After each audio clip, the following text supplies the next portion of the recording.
When Governor John White returned to Roanoke in 1590, the colony he had left behind was gone. No settlers. No bodies. Only a single word carved into a wooden post, Croatoan. In our first episode, we covered the facts of this disappearance. Now, we turn to the theories. What if the colonists didn't die at Roanoke at all? What if they survived, hidden in plain sight, absorbed into the very tribes they once traded with? This is part 2 of the mystery of Roanoke, theories of survival and assimilation.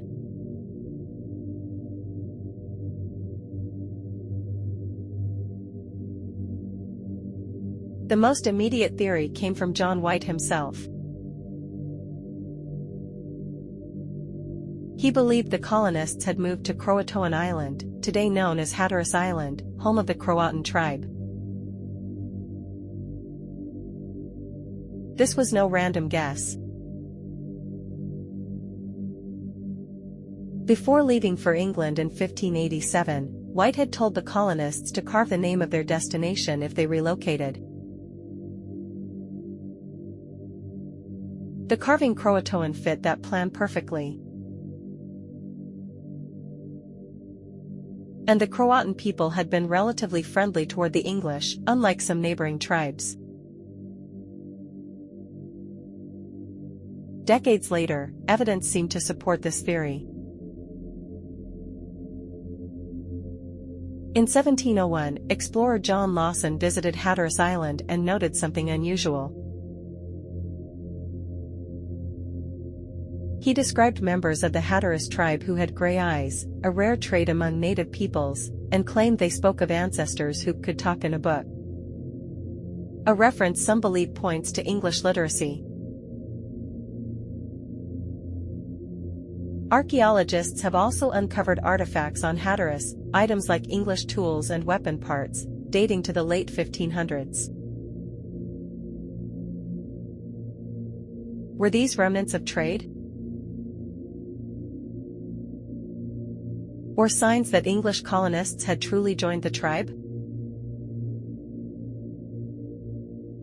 Speculative question: if the colonists had been living with the Croatoan people, why did no definitive trace of Virginia Dare, John White's granddaughter, ever appear in the records?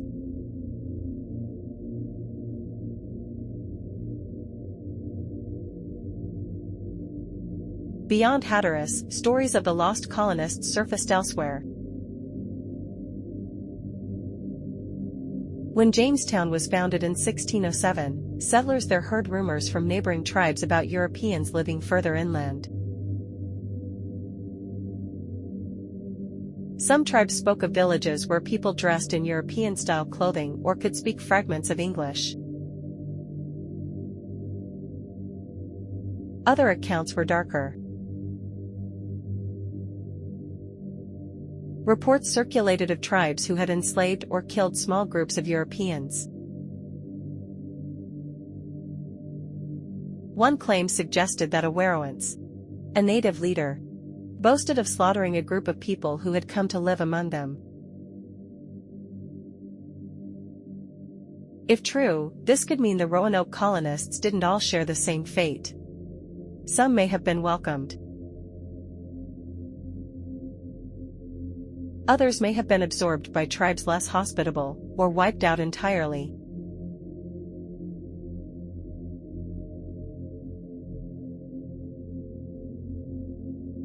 Another possibility lies further north. Sir Walter Raleigh's original charter envisioned a colony in Chesapeake Bay, not Roanoke. Some historians believe the settlers eventually tried to move there. Evidence for this comes from accounts gathered in Jamestown. In 1607, Captain John Smith was told by the Powhatan that his people had attacked and killed a group living with the Chesapeake Indians. Later, Chief Powhatan himself supposedly admitted to ordering the massacre, fearing the English presence would threaten his power. Was this group the lost Roanoke colonists? Or another band of Europeans? The story is unverified, but it remains one of the most chilling leads in the historical record.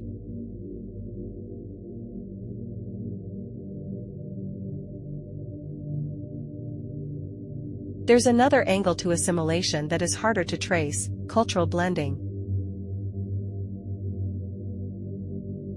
If even a handful of English settlers survived among the tribes, their language, traditions, and bloodlines could have merged over generations. Over time, their English identity may have simply vanished, swallowed into a new way of life. This would explain why no clear, lost colonist descendants were ever documented.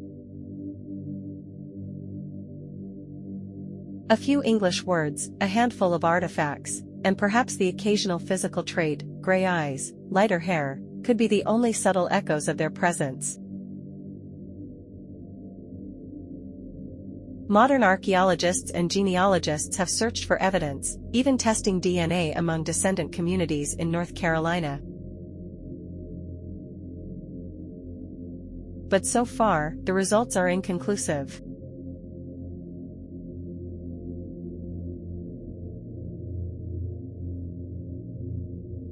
So what happened to the lost colonists?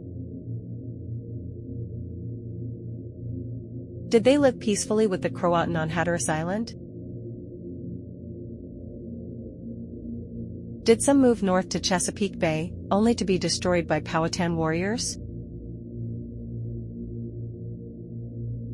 Or did they scatter into multiple tribes, their identities gradually fading until nothing of Roanoke remained? We may never know. But survival and assimilation remain among the most plausible theories, and also the most haunting. Because if they survived, then the story of Roanoke isn't just about disappearance. It's about transformation, an entire colony that slowly lost itself within another culture.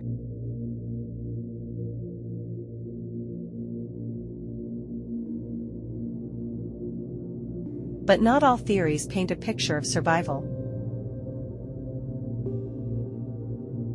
Some historians argue the colonists never made it far at all, that they fell to hunger, disease, or violence before they could ever find safety. And others suggest even darker possibilities: betrayal, massacre, and desperation that mirrors the fate of later English colonies. You've been watching Cryptic Stories Vault.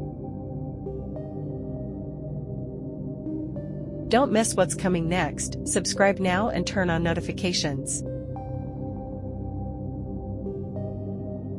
In our next episode, Part 3, we'll examine these darker theories, where the lost colony may not have survived at all.